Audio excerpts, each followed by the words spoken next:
Half-brother ni Eman na si Jimwell Pacquiao kinuhang abay sina Eman at Jillian sa kasal.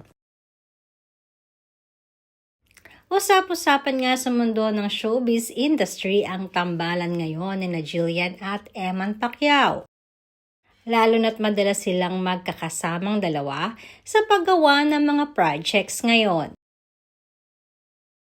Aminado ang dalawa na suportado nila ang isa't isa lalo na pagdating sa kani-kanilang career.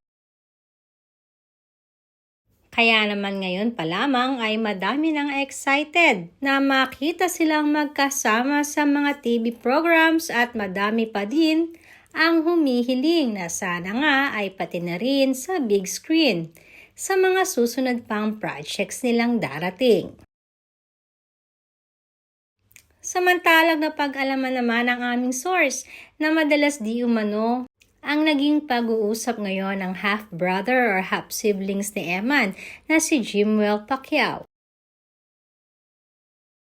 Alam naman natin na si Jimwell ay mahilig rin sa boxing. At sa kasalukuyan nga ay naninirahan sa States kasama ang kanyang partner. At hindi nilingid sa kalaman natin na halos ilang buwan pa lamang na nakakapanganak ang partner ni Jimwell.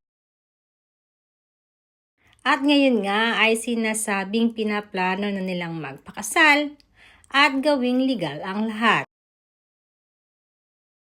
Kaya ayon naman sa aming source ay isa di umano sa napipisil na abay sa wedding nila ay ang half-brother niyang si Eman at ang love team nito na si Jillian Ward.